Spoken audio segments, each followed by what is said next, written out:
জ্বলছে পাক আফগান সীমান্ত। তার কারণ ফিদাইন বাহিনীকে পাক আক্রমণের নির্দেশ দিয়েছে তালিবান। পূবের পড়শি বাংলাদেশ গোছাচ্ছে ঘর গোপনে। সব মিলিয়ে পাক আফগান সীমান্ত তপ্ত। একদিকে বাংলাদেশের অভ্যন্তরে ক্রমশ তাদের অন্তর্বর্তী সরকারের একের পর এক পদক্ষেপে পরিস্থিতি ক্রমশ বাড়ন্ত। তারই মাঝে জ্বলছে পাক আফগান সীমান্ত। এবং গেম চেঞ্জার কি এবার হতে চলেছে অগ্নি-6 শত্রুপক্ষের কাছে, এটাই কি এবার হাই রিস্ক।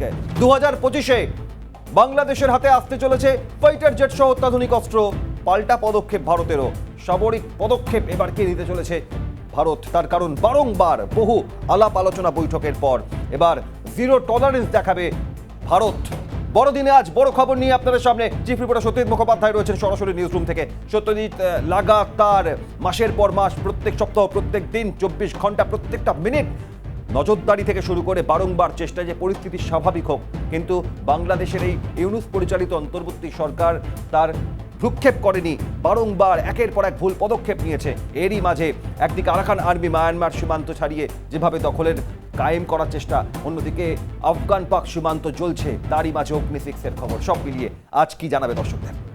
দেখো অভিক, একদমই তাই। তুমি যে তথ্য দিচ্ছিল দর্শকদের, যে প্রত্যেক দিন প্রত্যেক মুহূর্তে, এই কারণেই যে কখনো এই বাংলাদেশ কেন্দ্রিক ঘটনার কোনো বিরতি নেই এবং প্রত্যেক দিন বাংলাদেশের এক একটা কূটনৈতিক মিস অ্যাডভেঞ্চার, তাদের জঙ্গি নিয়ে নানা রকম পরীক্ষা নিরীক্ষা, সব কিছু মিলে এই বাংলাদেশ ক্রমশ আতঙ্কের হয়ে উঠছে। তার মধ্যে এই মুহূর্তে আমাদের কাছে গুরুত্বপূর্ণ খবর এসে পৌঁছচ্ছে যে বাংলাদেশের পিতৃস্থানীয় পাকিস্তান, তাদের এই মুহূর্তে যে ঘটনাটি ঘটেছে তা হলো তাদের বিরুদ্ধে সরাসরি আফগানিস্তানের যারা শাসক তালিবান, তারা সরাসরি যুদ্ধ ঘোষণার মতো একটা ঘোষণা করে দিয়েছে। এবং তাদের যে তালিবান যে ফিদাইন গোষ্ঠী, মানে সুইসাইডাল বম্ব স্কোয়াড, তাদেরকে বলে যে তোমরা যাও এবং পাক আফগান সীমান্তে তোমরা লড়াই করতে নেমে পড়ো। কেন? তার কারণ গত রাতে বা আজকে ভোর রাতে পাটিকা বলে একটি প্রদেশ রয়েছে আফগানিস্তান, সেখানে পাকিস্তান গিয়ে মিস অ্যাডভেঞ্চার করে এবং এটি রিফিউজি ক্যাম্পের ওপর ব্যাপকভাবে তারা এয়ার স্ট্রাইক করে। এরপর তেলে বেগুনে জুটেছে একদম তালিবান। তারা সরাসরি নির্দেশ দিয়েছে তাদের প্রত্যেক মুজাহিদিন বাহিনীকে, যে তথ্য আমরা পাচ্ছি বিভিন্ন সূত্র থেকে, যে সরাসরি গিয়ে একেবারে হামলা চালাতে হবে পাকিস্তান পাক আফগান সীমান্তে। এবং তার পাশাপাশি তোমাকে বলে রাখবো যে তার মধ্যে আমাদের পূবের প্রতিবেশী বাংলাদেশ, তারা ঘর গোছানো শুরু করে দিয়েছে। এবং সেই ঘর গোছানোর জায়গা থেকে যে তথ্য আমাদের হাতে এসে পৌঁছচ্ছে যে তারা গোপনে ঘর গোছাচ্ছে, তারা একেবারে ভারতের দিকে তাকিয়ে কথা বলতে চাইছে, যে কারণে তারা চেষ্টা করছে ঘর গোছানোর। 2025 সালের মধ্যেই বাংলাদেশের হাতে এক ঝাঁক অত্যাধুনিক অস্ত্র আসতে চলেছে, ফাইটার জেট সমেত। আমরা দ্রুত বলে যাব কী কী আসতে চলেছে। তারা প্যান্থার হাউজার নিচ্ছে এবং সেটা আর্টিলারি সিস্টেম, মূলত 2 রেজিমেন্ট আসছে, তারা তুরস্ক থেকে এটা নেবে। একই সঙ্গে তারা অ্যান্টি সাবমেরিন অ্যাটাক হেলিকপ্টার নিচ্ছে, এটা তারা ইতালি থেকে নিচ্ছে। এবং তারই সঙ্গে তারা JF-17, এটা পাকিস্তান এবং চীনের যৌথভাবে তৈরি একটি ফাইটার জেট, 40টা নেবে। প্রথম পর্যায়ে কিছু পাচ্ছে এবং পরবর্তী পর্যায়ে। এবং তারই সঙ্গে তারা নির্দিষ্টভাবে যে তথ্য পাচ্ছি আমরা, যে T-19 যে নির্দিষ্টভাবে টাইগার হেলিকপ্টার, এটাকে অ্যাটাক হেলিকপ্টার বলা হয়, এগুলো তারা নিচ্ছে। এবং এই নিচ্ছে তাদের সমস্ত অভিমুখটা ভারতের দিকেই করে রাখবে বলে আমরা জানতে পারছি।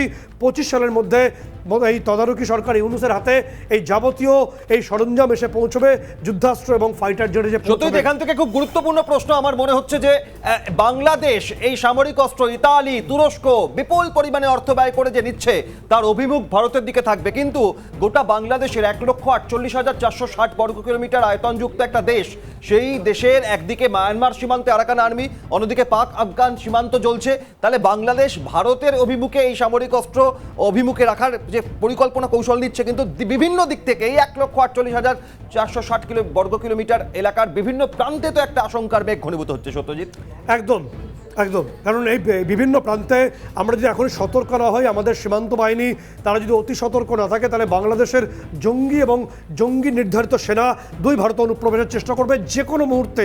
সেটা বড়দিন হতে পারে, নতুন বছর হতে পারে, যে কোনো মুহূর্তে, এবং এখানে এসে একেবারে তাণ্ডব শুরু করে দেবে।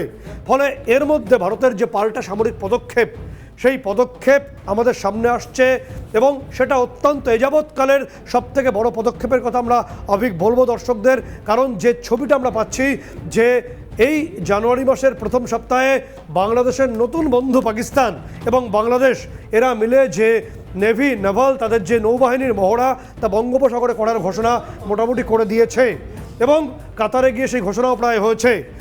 এরপর যে তথ্য আসছে, ভারত হাত গুটিয়ে বসে নেই। ভারত এযাবৎকালের সবথেকে বড় এবং সারা বিশ্বকে চমকে দিয়ে সবথেকে বড় পরীক্ষাটা করতে চলেছে যাবৎকালের, তা হলো অগ্নি 5 এবং অগ্নি 6। এই দুটি যে আইসিবিএম অর্থাৎ ইন্টারকন্টিনেন্টাল ব্যালিস্টিক মিসাইল বা লং রেঞ্জ ব্যালিস্টিক মিসাইলের তারা পরীক্ষা করবে। আমরা গ্রাফিক্সে সেই ছবি দেখিয়ে দেবো যে ইতিমধ্যেই বঙ্গোপসাগরে যে অংশে করবে সেখানে নোটাম ভারতের তরফে জারি করে দেওয়া হয়েছে, অর্থাৎ সতর্কতা জারি করে দেওয়া হয়েছে। অর্থাৎ সেই সময় যদি কোনোভাবে বাংলাদেশ এবং পাকিস্তান সেই চত্বরে মহড়ার সাহসও দেখায়, তাহলে তাদের যে জাহাজ, তাদের যে নৌবাহিনী, তা কার্যত 20 বায়ুজলে চলে যাবে। এবার বলে রাখি যে সবথেকে বড় পরীক্ষা কেন ভারতবর্ষের এই মুহূর্তে। ভারতবর্ষের আশেপাশে শত্রুত্ব আর শেষ নেই, মিত্রর সংখ্যা যদিও আছে, শত্রুর সংখ্যাও প্রচুর আছে। ফলে ভারতবর্ষের এই যে বড় শত্রুকুল সারা বিশ্ব জুড়ে, তাদের জন্য একটা মুখোমুখি জবাব আমরা দিচ্ছি।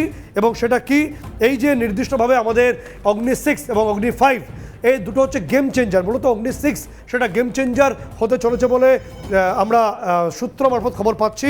এখান থেকে তোমার কথা আসার আগে সিএনএর দর্শকরা বারংবার বিভিন্ন তথ্য চিফ রিপোর্টার সত্যজিৎ মুখোপাধ্যায়ের কাছে পান, তার কিছু স্মরণ করাই আপনাদের যে এর আগে ভারতের হাতে ফ্রান্সের দাসত কোম্পানির সংস্থার তৈরি রাফাল, যার ঘন্টায় 2130 কিলোমিটার সর্বোচ্চ গতিবেগ, যে শত্রুপক্ষের ঘাঁটির ছবি পর্যন্ত তুলে আনতে পারে, ডাবল ইঞ্জিন যুক্ত এই রাফাল ভারতের হাতে রয়েছে। সেই রাফাল নিয়ে বাংলাদেশের বিএনপি নেতা বলেছিলেন লুঙ্গি মালকোচা করে বাঁধবো। আর এবার রাফালের পাশাপাশি এই অগ্নি 6, সত্যজিৎ, এই অগ্নি 6 ভারতের সামরিক শক্তিকে আরো কতটা বৃদ্ধি করাবে যদি জানাও।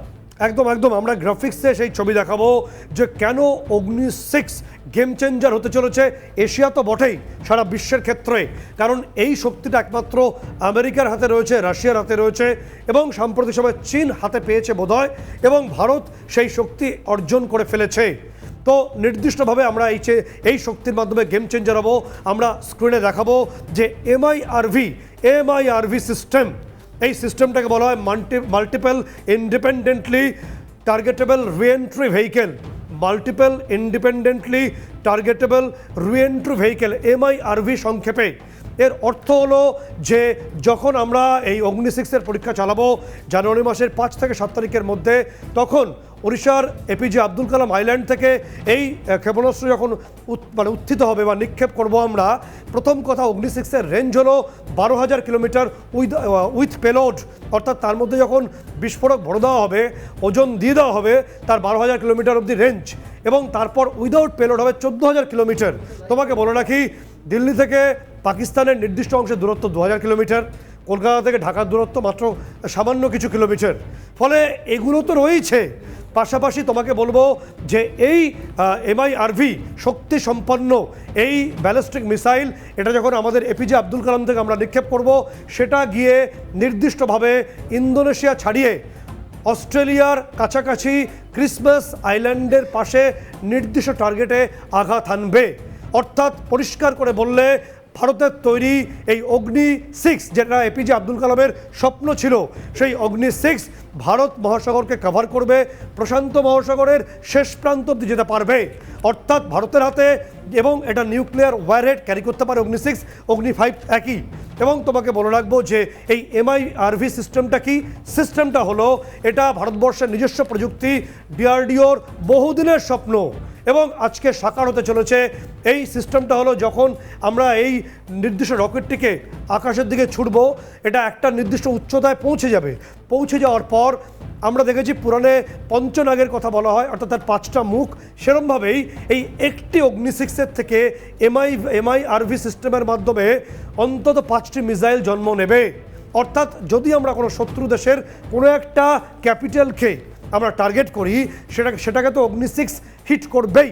তার পাশাপাশি তার থেকে আকাশে জন্ম নেওয়া 5টা যে একই ক্ষমতা সম্পন্ন মিসাইল, সেগুলো 5টা শহরকে ধ্বংসস্তূপে পরিণত করবে। কারণ সত্যই এই তথ্যের ভিত্তিতে ঠিক কিছু কিছু বক্তব্য যা বাংলাদেশের থেকে লাগাতার এসেছে, কলকাতা দখল করে নেবো, দিল্লি, বাংলা, বিহার, উড়িষ্যা দখল করবো, সেক্ষেত্রে দাঁড়িয়ে কলকাতা থেকে ঢাকার দূরত্ব 328 কিলোমিটার, আর অগ্নি 6-এর ডিআরডি অর্থাৎ ডিফেন্স রিসার্চ অ্যান্ড ডেভেলপমেন্ট অর্গানাইজেশনের দীর্ঘদিনের স্বপ্ন, এই অগ্নি 6 একাই কাফি গোটা বাংলাদেশে শুধুমাত্র ঢাকার আয়তন বর্গ কিলোমিটার যত, তার থেকে অনেক বিস্তীর্ণ এলাকা জুড়ে একা অগ্নি 6 কাবু করে দিতে পারে। সত্যজিৎ, দেখো, ঢাকা ধ্বংসের জন্য আমি বলবো যে অগ্নি-6 অনেক খরচ সাপেক্ষ বিষয় হয়ে যাবে, মানে খরচ উঠবে না, কিন্তু আমরা তো কোনো যুদ্ধকামী রাষ্ট্র নই। কিন্তু যদি আমাদেরকে বারে বারে এরকম আঘাত করা হয় তখন আমরা ভাবতে তো বাধ্য হব, যেহেতু বাংলাদেশ পাকিস্তানের মতো একটা কার্যত জঙ্গি রাষ্ট্রকে ডেকে এনে মহড়া করছে, ফলে ভারতবর্ষের শক্তি সারা বিশ্ব দেখুক। এবং সারা বিশ্বে তোমাকে বলে রাখি, এই মুহূর্তে বিদেশ মন্ত্রী তিনি মার্কিন সফরে রয়েছেন এবং সেখানে নির্দিষ্টভাবে আমাদের স্পেস রিসার্চ নিয়ে আলোচনা চলছে। এই অগ্নি-6-এর যে পরীক্ষা, কারণ এটা ইন্টারকন্টিনেন্টাল ব্যালিস্টিক মিসাইল, এবং তোমাকে বলবো কেন আমরা এই MIRV সিস্টেমটাকে ইনক্লুড করেছি। তার কারণ, যদি তুমি কোনো দেশ থেকে মিসাইলকে নিক্ষেপ করো, অন্য দেশের যে অ্যান্টি ব্যালিস্টিক সিস্টেম রয়েছে, অ্যান্টি ব্যালিস্টিক মিসাইল সিস্টেম রয়েছে, সেই সিস্টেম অন করলে কোনো দেশ কোনো একটি মিসাইলকে ধ্বংস করে দিতে পারে। সেই ক্ষমতা বিভিন্ন দেশের হাতে আছে। কিন্তু এই দুর্লভ ক্ষমতা যে ভারতের হাতে এই মুহূর্তে এসছে, সেই ক্ষমতার পরিপ্রেক্ষিতে বা সেই প্রযুক্তির পরিপ্রেক্ষিতে যখন একটা মিসাইলকে আমরা, অর্থাৎ অগ্নি-6 বা অগ্নি-5-এর ওপরও MIRV আমরা ইনস্টল করতে পারবো, ফলে সেই সিস্টেমে একটি মিসাইল যখন আমরা নিক্ষেপ করব কোনো দেশের আকাশে, তখন সে তো নির্দিষ্ট টার্গেটে আঘাত করবেই, তার সঙ্গে সঙ্গে যে আর 5টা মিসাইল বেরোবে একই সঙ্গে, এবং যদি ব্যাক টু ব্যাক আমরা দুটো অগ্নি-5 বা অগ্নি-6 সেই দেশের দিকে নিক্ষেপ করি, তাহলে একসঙ্গে 10টা মিসাইল হবে, হিসেব তাই বলছে। ফলে একসঙ্গে 10 থেকে 12টা মিসাইলকে ট্যাকেল করা একটা সিস্টেম, অর্থাৎ অ্যান্টিব্যালিস্টিক সিস্টেমের পক্ষে সম্ভব নয়। ফলে সেই দেশের একাধিক শহর মুহূর্তের মধ্যে ধ্বংসস্তূপে পরিণত একেবারে হবে। সত্যি, এখান থেকে গেম চেঞ্জার অগ্নি-6 শত্রুপক্ষের হাই রিস্ক বোঝার চেষ্টা করছি।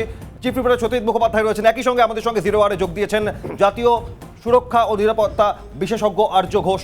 জিরো টলারেন্স দেখাবে ভারত এবার, জিরো আওয়ারে বোঝার চেষ্টা করছি তার কারণ গেম চেঞ্জার অগ্নি-6 শত্রুপক্ষের কাছে high risk. Chief reporter Satish Mukhopadhyay রয়েছেন, একই সঙ্গে জাতীয় নিরাপত্তা ও সুরক্ষা বিশেষজ্ঞ আর্য ঘোষ আমাদের সঙ্গে রয়েছেন। সরাসরি চলে যাব চিফ রিপোর্টারের কাছে। সত্যজিৎ, হ্যাঁ, নির্দিষ্টভাবে যে তথ্য আমরা জানাচ্ছিলাম যে আমাদের অগ্নি-6 MIRV শক্তিসম্পন্ন এবং অগ্নি-5 এই দুটোরই উৎক্ষেপণ হতে চলেছে এবং ইতিমধ্যে নোটাম জারি হয়েছে, এবং 5 থেকে 7-এর মধ্যে বঙ্গোপসাগরের নির্দিষ্ট অংশে, এবং যার দিকে তাকিয়ে আছে গোটা ইউরোপীয় ইউনিয়ন এবং আমেরিকা নিজে, কারণ আমেরিকার কিন্তু এই 12,000 কিলোমিটারের মধ্যে অন্তর্ভুক্ত হয়ে যাচ্ছে। সঙ্গে আর্যবাবু রয়েছেন, আমি সরাসরি যাব আর্যবাবুর কাছে। যে ছবিটা আসছে যে অগ্নি-6-এর উৎক্ষেপণ এবং MIRV সিস্টেম সহ, এবং তার পাশাপাশি এই বিপুল ক্ষমতার পাশাপাশি বাংলাদেশ গোপনে তাদের প্যান্থার হাউজার নিচ্ছে, এটা তারা তুরস্ক থেকে নিচ্ছে, তারা নিচ্ছে JF-17 পাকিস্তান থেকে, এবং তারা টাইগার হেলিকপ্টার নিচ্ছে তুরস্ক থেকে। এছাড়া দ্য সিকিং হেলিকপ্টার্স এটা নিচ্ছে নির্দিষ্টভাবে বিভিন্ন বিদেশি রাষ্ট্র থেকে, ইতালি থেকে তা নিচ্ছে। তো এরকম একটা অবস্থায় ভারতের হাতে আপনি জানেন যে আমাদের কাছে 777 হাউজার রয়েছে, আমাদের কাছে K9 বাজরার মতো অত্যাধুনিক সমস্ত কামান বা হাউজারগুলো রয়েছে, এবং আমাদের কাছে MH-60 মতো অত্যাধুনিক মার্কিন হেলিকপ্টার রয়েছে, প্রচুর পরিমাণে আছে। এবং একই সঙ্গে আমাদের যে আমাদের নিজস্ব যে আমাদের যে ক্যারিয়ার ব্যাটেল গ্রুপ, সেখানে প্রচুর পরিমাণে helicopter carrier, aircraft carrier INS Vikramaditya রয়েছে। ফলে বিপুল ক্ষমতা ভারতবর্ষের, বাংলাদেশ সেখানে কার্যত ক্ষুদ্র বললেও কম বলা হয়।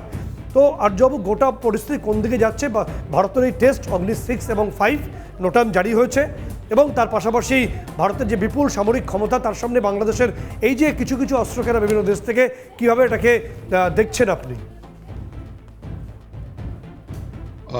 অগ্নি-6 বেসিক্যালি আপনার নিউক্লিয়ার পেলোড, মানে suspected to be carrying nuclear or আপনার যেটাকে বলা হয় আপনার থার্মাল, ওই পেলোডটা আপনার ক্যারি করতে পারে। আমি পেলোডের কথা বলি, আমি কি ধরনের ওয়েপন্স ক্যারি করতে পারে সেটা পরে বলছি। 3 টনের পেলোড ক্যারি করতে পারে 9 থেকে 12,000 কিলোমিটার অবধি, আর 1.5 টনের পেলোড ক্যারি করতে পারে আপনার 12 থেকে 14,000 অ্যারাউন্ড কিলোমিটার। তো অগ্নি-6-এর ধারে কাছে এই মুহূর্তে কিছু নেই, যদি অফিসিয়ালি আপনি এর কাছ থেকে DRDOর কাছ থেকে এটার কনফার্মেশন পাবেন না, অবভিয়াসলি জাতীয় নিরাপত্তার কারণে। আর JF-17 আমি কি বলবো, একটা জিনিস বলি, আপনার এই রাফাল আমাদের যেটা বেসিক্যালি এইগুলো প্রত্যেকটা জিনিসই মেইন ফ্যাক্টরটা হয় radar cross section. Radar cross সেকশনটা হচ্ছে কি RCS, এটাকে আমরা স্টেলথ টেকনোলজি বলি। সেদিনকে সময় হয়নি বলে আমি বলতে পারিনি, ছোট্ট করে বলি। তো বেসিক্যালি ওই রাডার দিয়ে, রাডারে যেটা ধরা পড়ে না, যাতে না ধরা পড়ে, সেই জন্যই রাডার ক্রস সেকশন বা স্টেলথ টেকনোলজিটার লো ভিজিবিলিটি ফ্যাক্টরটার সব থেকে প্রয়োজনীয়তা। এবং এর বেসিক্যালি আপনার রাফালের রাডার ক্রস সেকশন আপনার খুবই কম। আপনার এইটার সঙ্গে তার সামনে সিগন্যাল পড আছে, এবং একটা আছে সব থেকে বড় কথা, আপনি যদি রাফালের ছবিটা সামনে রাখেন আমি তাহলে হয়তো বোঝাতে পারবো, যে দেখবেন যে রাফালের যে উইংটা ওটা ডেল্টা উইং বলা হয়। ওই ডেল্টা উইংটা আরও স্টেবিলিটি দেয়। তার সামনে দেখুন ছোট্ট করে আরও দুটো উইং দেখতে পাবেন। ওই যে রাফালটা দেখছেন আপনি, তার সামনে দেখুন উইংয়ের সামনে আমাদের দুটো ছোট্ট উইং আছে ওই যে সামনের দিকে, ওইটাকে বলা হয় কানার্ড। তো ওই ডেল্টা উইংয়ের সঙ্গে কানার্ডটা অ্যাড করলে আরও স্টেবিলিটি বাড়ে। সেই জন্যেই রাফালকে প্রথমত ওমনি রোল ফাইটার বলা হয়। তো রাফালের ধারে কাছে এই মুহূর্তে খুব একটা কেউ নেই, যেই জন্যই আমেরিকা সাপ্রেস করে রেখে দিয়েছে ওদের F-35 আর F-22 এর RCS বা রাডার ক্রস সেকশনের ব্যাপারটা। এবং তার সঙ্গে সামনে যে ওই পডটা দেখতে পাচ্ছেন, ওই পডটা দিনে কিংবা রাতে আপনার ইনফ্রারেড ইমেজিং সেগুলো নিয়ে নিতে পারে। তো এটার 1.8 ম্যাক বা অ্যারাউন্ড আপনার ধরুন 2200 কিলোমিটার পার আওয়ার স্পিডে যেতে পারে। এইটার 2000 নট আর 2200 কিলোমিটার। তো রাফালকে ইউজ করার মানে প্রয়োজনীয়তা বাংলাদেশের ক্ষেত্রে আসবে বলে তো আমার তো মনে হয় না, বিকজ আমাদের যে MiG-25 আছে সেটা ইজ মোর দ্যান ইনাফ। তো এটা গেল রাফাল, তার সঙ্গে আপনার আছে আমাদের মিসাইলস। তো আমাদের মিসাইলস ছেড়েই দিন, ওখানে আপনার যেটা আছে যেটা আপনার মাল্টিব্যারেল রকেট লঞ্চার্সগুলো আছে আমাদের অলরেডি। তো আমাদের যে স্যাম সিস্টেমটা, তো সেক্ষেত্রে সেটাই যদি আছড়ে পড়ে অনেক বড় ক্ষতি হয়ে যাবে। বাংলা থাকবে, দেশটা থাকবে না। বাংলাদেশের বাংলার দেশ আছে, তো বাংলা থাকবে, মানে ভাষাটা থাকবে, কিন্তু দেশটা থাকবে না। এইটাই বলে দিতে পারি। আর একটা জিনিস বলবো, এর মধ্যে একটা ডেভেলপমেন্ট ঘটেছে। ওরা এমন একজনকে জেল থেকে ছেড়েছে, তার নাম পিন্টু। আমি পুরো নামটা মনে করতে পারছি না, পুরো নামটা লাস্ট নামটা পিন্টু।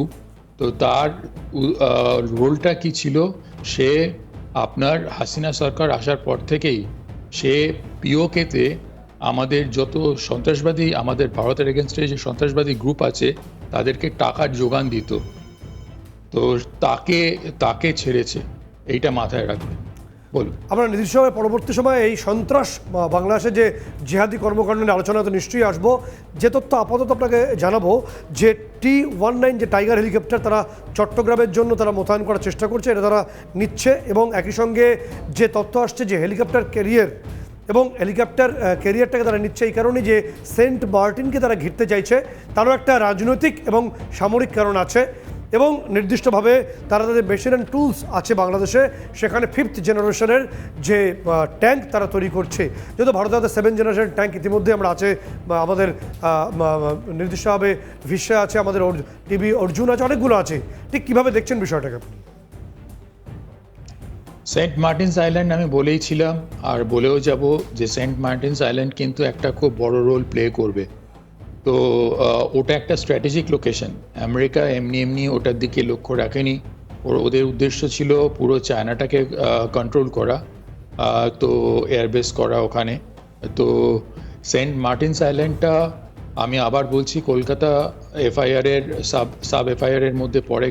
তো সেটা আমাদের ওইটা নিয়ে বাংলাদেশ অলরেডি কথা বলতে শুরু করেছে যে কি তাদের এয়ার স্পেসটা তারা ফেরত চায়।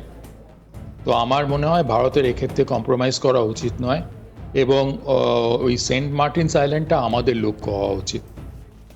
একদম গুরুত্বপূর্ণ বিষয়। সেন্ট মার্টিনটা আমাদের যদি লক্ষ্য হয়, আমরা নির্দিষ্টভাবে এই নিউজ রুম থেকে আলোচনা করব যে বাংলাদেশের যে ভূ রাজনৈতিক পরিস্থিতিতে সেন্ট মার্টিন কত ইম্পর্ট্যান্ট হয়ে উঠছে এবং কী কী কারণে বাংলাদেশের আরও সমস্যা তৈরি হতে পারে, সেটা পরবর্তী ইস্যু আসবে। কিন্তু এই মুহূর্তে যে ছবিটা উঠে আসছে, আর্যবাবু সঙ্গে রয়েছেন, যে বাংলাদেশ এক ঝাঁক অস্ত্র কিনেছে, তার মধ্যে কিনতে চলেছে, তার মধ্যে ইতালির তৈরি সিকিং যে হেলিকপ্টার দুটো সম্ভবত কিনছে অ্যান্টি সাবমেরিন। কিন্তু আমাদের যে আরিহান বা আরিঘাটের মতো যে নিউক্লিয়ার সাবমেরিন রয়েছে, স্টেলথ সাবমেরিন, সেগুলোকে ডিটেক্ট করা পৃথিবীর বড় বড় শক্তির পক্ষে অসম্ভব। তো বাংলাদেশ তো কোন তুচ্ছ একটি দেশ বলে একটা বড় অংশ মনে করে। একই সঙ্গে আমাদের হাতে যে বিপুল অস্ত্রের পাশাপাশি যে তথ্য আর্যবাবু বলছিলেন যে অগ্নি 6 এই MIRV সিস্টেম, যে সিস্টেমের মাধ্যমে পৃথিবীর যে কোনো বড় দেশের একাধিক শহরকে খুব দ্রুত আমরা নিকেশ করতে পারি, ধ্বংসস্তূপে পরিণত করতে পারি, তারই পরীক্ষা। যদিও অফিসিয়ালি এটাকে এখনই অনেকগুলো টেকনিক্যাল কারণে সামনে আনা হচ্ছে না, কিন্তু 5 থেকে 7 তারিখের মধ্যে বঙ্গোপসাগর, সেখানে আমরা এই পরীক্ষা করব এবং এই মিসাইল, এই ক্ষেপণাস্ত্র গিয়ে পড়বে একেবারে ইন্দোনেশিয়া ছাড়িয়ে অস্ট্রেলিয়ার কাছাকাছি, ক্রিসমাস আইল্যান্ডের কাছাকাছি, এবং সেটা অবশ্যই এর আওতায় একদম আমেরিকা পর্যন্ত থাকছে। সুতরাং বাংলাদেশের যারা দণ্ডমুণ্ডের কর্তা বসে আছেন, তারা নিশ্চয়ই বুঝতে পারছেন যে ভারতের শক্তির পরিমাপ ঠিক দেখতে হলে কত পর্যন্ত চোখ তুলে তাকাতে হয়। এবং পাকিস্তান এই মুহূর্তে জ্বলছে, কারণ তালিবান থ্রেট, যেমন আরাকান থ্রেটে বাংলাদেশ জ্বলছে, তেমনি তালিবান সরাসরি যুদ্ধের ঘোষণা করেই দিয়েছে পাকিস্তানের বিরুদ্ধে। একেবারে সব মিলিয়ে পরিস্থিতি কোন দিকে যায় এবং গেম চেঞ্জার অগ্নি 6 শত্রুপক্ষের হাই রিস্ক, কিন্তু অন্তর্বর্তী সরকার বাংলাদেশ তারা একের পর এক ভুল পদক্ষেপের পর নতুন কোনো ন্যায় কিনা ট্রিক্স, নজর থাকবে সেদিকেও। তবে একই সঙ্গে বাংলাদেশের এই সার্বিক পরিস্থিতির পর প্রত্যেক মুহূর্তে নজর থাকছে আমাদের।